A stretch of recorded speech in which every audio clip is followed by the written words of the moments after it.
அனைவருக்கும் வணக்கம் மக்களே.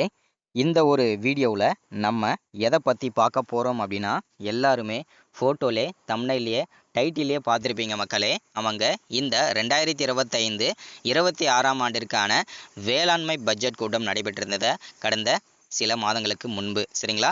இந்த வேளாண்மை பட்ஜெட் கூட்டத்தில் நிறைய அரசு தரப்புலேருந்து ஸ்கீம் அப்டேட்களை வெளியிட்டாங்க. அந்த ஸ்கீம் அப்டேட்டில் ஒரு முக்கியமான ஸ்கீம் அப்டேட்டாக இப்போ நம்ம பார்க்க போகிறோம். அப்படி என்ன ஸ்கீம் அப்டேட் தானே கேட்குறீங்க?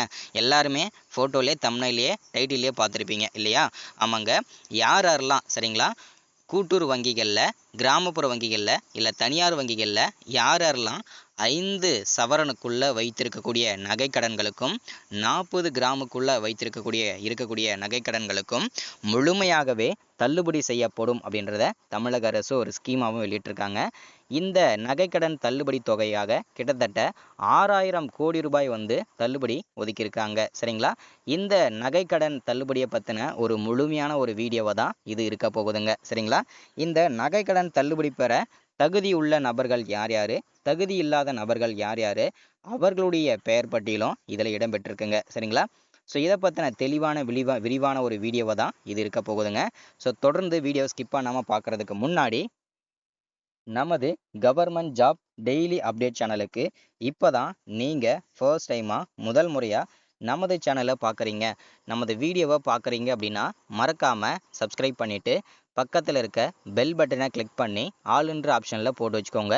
அப்போ தான் நம்ம போடக்கூடிய அரசு துறையிலேருந்து வரக்கூடிய எல்லா விதமான கவர்மெண்ட்டோட ஜாப்ஸ் அப்டேட்ஸ் நோட்டிஃபிகேஷன் இது எல்லாமே நீங்கள் உடனுக்குடனே ஈஸியாகவே துல்லியமாகவே தெரிஞ்சுக்க முடியும், சரிங்களா?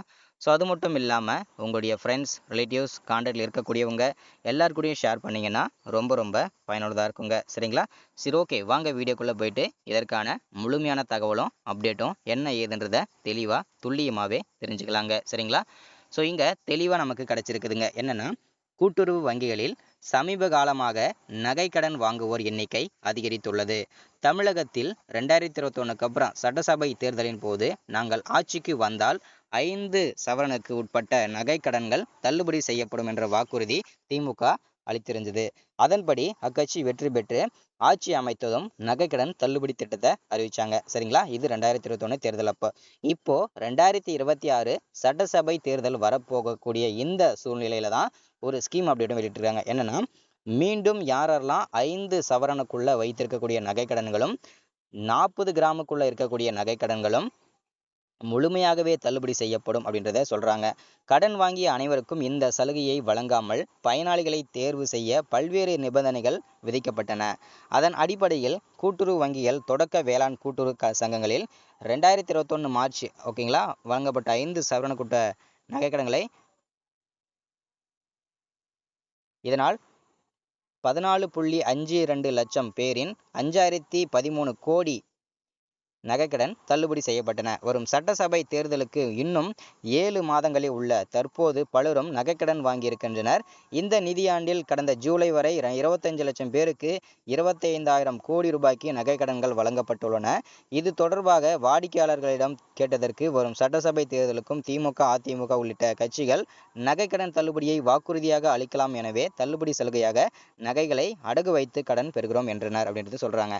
இப்போ இந்த நகைக்கடன் தள்ளுபடி பெற தகுதி உள்ளவங்க யாரு, தகுதி இல்லாதவங்க யாரு, அவங்களுடைய பெயர் பட்டியலை பார்க்கலாம். இதுல தெளிவா நமக்கு மென்ஷன் பண்ணி சொல்லியிருக்காங்க. என்னன்னா, அரசாணைப்படி யாரெல்லாம் நகைக்கடன் பெற தகுதி உள்ளார்கள் அப்படின்னு பார்த்தோம்னா, தமிழக அரசால் வழங்கப்பட்டுள்ள குடும்ப அட்டையில் வழங்கப்பட்டுள்ள 1 அல்லது 1க்கு மேற்பட்ட குடும்ப உறுப்பினர்கள், 1 அல்லது 1க்கு மேற்பட்ட கூட்டுறவு நிறுவனங்களில் 1 அல்லது 1க்கு மேற்பட்ட பொது நகைக்கடன்கள் பெற்றிருந்து அவர்களின் மொத்த நகைக்கடன்களின் மொத்த எடை 40 கிராம் வரை, அதாவது 5 பவுன் வரை இருந்தால் கடன் இதர தகுதிகளுக்குட்பட்டு அவர்களின் நகைக்கடன்கள் முழுமையாகவே தள்ளுபடி செய்யப்படும் அப்படின்னு சொல்றாங்க. அதாவது உங்களுக்கு இன்னமும் விளக்கமா தெளிவா கிளாரிட்டியா சொல்லணும் அப்படின்னா, 5 சவரனுக்குள்ள, ஓகேங்களா, 4 பவுனு 50 கிராம் இருந்தாலும் சரி, 4 பவுனு 90 கிராம் இருந்தாலும் சரி, சரிங்களா? ஸோ இந்த கிராமுக்குள்ள, அதாவது 5 பவுனுக்குள்ள இருக்கணும், சரிங்களா? அந்த நகைக்கடன்களும் 40 கிராமுக்குள்ள, 30 கிராம் இருக்கலாம், 35 கிராம் இருக்கலாம், 39 கிராம் வரைக்கும் கூட இருக்கலாம். அப்படி இருக்கக்கூடிய நகைக்கடன்களும் முழுமையாகவே தள்ளுபடி செய்யப்படும் சொல்றாங்க. ஸோ அதற்கான விளக்கமும் சொல்லியிருக்காங்க. என்னன்னா, தமிழக அரசால் வழங்கப்பட்ட குடும்ப அட்டை, ஆதார் எண் விவரங்களை சரியாக அளித்தவர்களுக்கு மட்டுமே நகைக்கடன் தள்ளுபடி வழங்கப்படும் அப்படின்னு சொல்றாங்க. அடுத்ததா, மறுவாழ்வு முகாம்களில் வசிக்கக்கூடிய இலங்கை தமிழர்களுக்கும் நகைக்கடன் தள்ளுபடி வழங்கப்படும் அப்படின்னு சொல்றாங்க. அதே போல தமிழக அரசின் குடும்ப ஓய்வூதியதாரர்கள் நகைக்கடன் பெற தகுதியானவர்கள் அப்படின்னு சொல்றாங்க. அடுத்ததா, தற்போது வரை செல்லுபடியாகக்கூடிய தற்போது வரை செல்லுபடியாகக்கூடிய குடும்ப அட்டை, ரேஷன் அட்டை வச்சிருந்தீங்கன்னா கூட உங்களுக்கு தள்ளுபடி கிடைக்கிறது உறுதி அப்படின்னு சொல்றாங்க. அதே போல இந்த நகைக்கடன் தள்ளுபடி பெற தகுதி இல்லாதவங்க யாரு, அதற்கான விளக்கத்தை சொல்றாங்க. ஸோ எங்களுக்கு தெளிவா விளக்கமா கிளாரிட்டியா சொல்லிடணும் அப்படின்னா, 40 கிராமுக்கு மேல, சரிங்களா, அதாவது 42 கிராமு, 41 கிராமு, 45 கிராமு, 50 கிராமு இந்த மாதிரி இருந்தாலும் உங்களுக்கு தள்ளுபடி கிடைக்காது. 5 பவுனுக்கு மேல, 5 பவுனு 2 கிராம் இருந்தாலும் தள்ளுபடி கிடைக்காதுங்க. ஸோ அதுதான் தெளிவாக சொல்ல வராங்க. ஸோ அதே போல் உங்களுக்கு குடும்ப அட்டை எண்ணை வழங்காதவர்கள் மற்றும் தவறாக வழங்கியவர்களுக்கும் தள்ளுபடி கிடைக்காதுன்னு சொல்கிறாங்க. ஆதார் எண்ணை சரியாக வழங்காதவர்களுக்கும் தள்ளுபடி கிடைக்காது அப்படின்னு சொல்கிறாங்க. அதே போல் கூட்டுறவு சங்கங்களில் பணியாற்றும் ஊழியர்கள் மற்றும் அவர் தம் குடும்பத்தினர், கூட்டுறவு சங்கங்களில் உள்ள நிர்வாக குழு உறுப்பினர்கள் மற்றும் அவர் தம் குடும்பத்தினருக்கு நகைக்கடன் தள்ளுபடி இல்லை அப்படின்னு சொல்கிறாங்க. அதே போல் அனைத்து அரசு ஊழியர்கள் மற்றும் அவர் தம் குடும்பத்தினருக்கு நகைக்கடன் தள்ளுபடி இல்லை அப்படின்றதையும் மென்ஷன் பண்ணியிருக்காங்க. அதே போல் எந்த பொருளும் வேண்டாத குடும்ப அட்டையினருக்கு நகைக்கடன் தள்ளுபடி கிடைக்காது. அதே போல் நீங்கள் 2021க்கு அப்புறம், சரிங்களா, இந்த 2025க்குள்ளே யாரெல்லாம் பயிர்க்கடன் வாங்கி அதற்கான தள்ளுபடி வாங்கியிருந்தீங்கன்னா உங்களுக்கு தள்ளுபடி கிடைக்காது இந்த நகைக்கடன், சரிங்களா. அதே போல் நகைக்கடன் தொகையை முழுமையாக நீங்கள் செலுத்திட்டீங்கனாலும் உங்களுக்கு தள்ளுபடி கிடைக்காது. அதே போல் 40 கிராமுக்கும் கூடுதலாக இருக்கக்கூடிய அந்தியோதன அன்ன யோஜனா கார்டில் வச்சுருந்தீங்கன்னா கூட உங்களுக்கு தள்ளுபடி கிடைக்காது. நகைகளே இல்லாமல் ஏட்டளவில் வாங்கிய நகைக்கடன்களுக்கும் தள்ளுபடி கிடைக்காதுன்னு சொல்கிறாங்க. போலி நகையாக வச்சுருந்தீங்கன்னா கூட உங்களுக்கு தள்ளுபடி கிடைக்காதுன்னு சொல்கிறாங்க. அதே போல் தமிழக அரசால் வழங்கப்பட்ட குடும்ப அட்டை, ரேஷன் அட்டை இல்லாமல் ஆந்திரா, கேரளா, தெலுங்கானா, புதுச்சேரி உள்ளிட்ட மாநிலங்களை சார்ந்த ரேஷன் அட்டை வச்சுருந்தீங்கனாலும் உங்களுக்கு தள்ளுபடி கிடைக்காது. அதே போல் ஆதார் அட்டையில் முகவரி இல்லாமல், தமிழ்நாடோட அட்ரஸ் இல்லாமல் ஆந்திரா, கேரளா, தெலுங்கானா உள்ளிட்ட மாநிலங்களை சேர்ந்த ரேஷன் அட்டை வச்சுருந்தாலும், ஆதார் அட்டை அட்ரஸ் இருந்தாலும் உங்களுக்கு தள்ளுபடி கிடைக்காது அப்படின்றத மென்ஷன் பண்ணுறாங்க, சரிங்களா.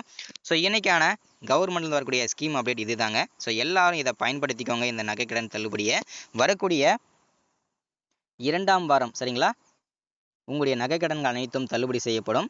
இந்த 2026 சட்டசபை தேர்தலுக்கு முன்பே இது அறிவிக்கப்படும் அப்படின்றத சொல்கிறாங்க, சரிங்களா. ஸோ இன்றைக்கான ஸ்கீம் அப்டேட் இது தாங்க. ஸோ மறக்காமல் சப்ஸ்கிரைப் பண்ணிடுங்க, லைக் பண்ணுங்கள், ஷேர் பண்ணுங்கள். அடுத்து ஒரு முக்கியமான அரசு ஸ்கீம் அப்டேட்டில் சந்திக்கலாம். ஸோ அது வரைக்கும் இந்த ஸ்கீம் அப்டேட்டை எல்லாருக்கும் ஷேர் பண்ணிக்கோங்க. இது ரொம்ப ரொம்ப இம்பார்ட்டன்ட்ங்க, சரிங்களா. So thank you.